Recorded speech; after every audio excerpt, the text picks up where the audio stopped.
It's time now for Voices of the Region. Each week we talk with an area journalist about the stories they are covering. Our guest today is Marshall Helmberger of Tower with the Timberjay.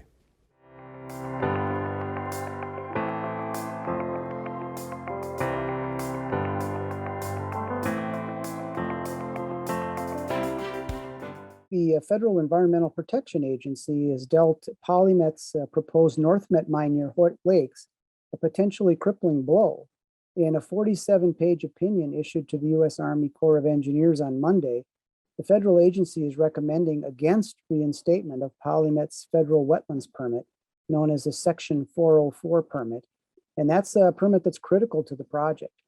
Now, Section 404 refers to a portion of the Federal Clean Water Act, and it was under that federal law that this permit was issued. Now, if the Army Corps accepts the EPA's recommendation, it would prohibit the copper nickel mine from going forward, at least as currently envisioned. Now, the EPA's Region 5 office drafted the document and its recommendations in response to a formal objection to the permit that was made by the Fond du Lac Band. In that objection, tribal officials contend that the proposed mine will further degrade water quality in the St. Louis River, which flows through the band's reservation near Cloquet, in violation of the tribe's own water quality standards. Now, many native bands, such as the Fond du Lac, now have authority under federal law to establish their own water quality regulations, which Fond du Lac has done. As part of that process, the EPA began reviewing Fond du Lac's concerns and commissioned 2 additional studies that looked at how the project's impact to wetlands could impact mercury pollution in the St. Louis River watershed, which includes the PolyMet mine site, as well as the Fond du Lac Reservation, which is located further downstream. Perhaps the biggest concern raised by the EPA was that PolyMet and state and federal regulators failed to consider the impact of hydrological changes affecting the wetlands, mostly spruce bogs, in the vicinity of the proposed mine. Now, according to the EPA, those bogs convert elemental mercury, which most often falls in rain, to highly toxic methylmercury, which is known to accumulate in aquatic food chains. And bogs tend to store a lot of that toxic mercury, but the EPA is concerned that changes in water levels within those bogs could prompt the release of much of that toxic material. Now, opponents of the mine project were ecstatic over this recommendation by the EPA, although PolyMet officials note that it's still just a recommendation. They did have the opportunity to present their own arguments at this week's hearing, and it will ultimately be up to the Army Corps to make its own determination on whether to restore the Section 404 permit, which was suspended as a result of Fond du Lac's 2019 lawsuit. It may be the end of the road for end of the road radio, which is otherwise known as WELY in Ely. That's a radio station that was opened in 1954 and has broadcast since then at 1450 AM and later simulcast at 94.5 FM.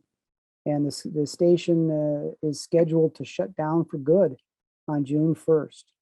This independently owned station has really been iconic, really for many years, but it's struggled financially for a long time. It was actually bought off the auction block in 1995 by CBS newsman Charles Kuralt, who had hoped to engineer a renaissance for the small station. But before he could really realize those plans, Kuralt died suddenly of a heart attack in 1997. And while the station had a good run for a few years that followed, it fell on hard times again. And by the mid 2000s, it was really struggling financially. And that's when the Boys Fort Band of Ojibwe bought the station. That was back in 2005.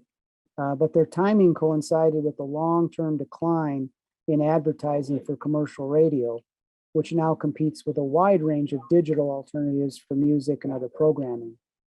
In a statement on the planned shutdown, Boys Fort officials acknowledged that the band lost a total of $1.7 million over the past 17 years due to operating the station.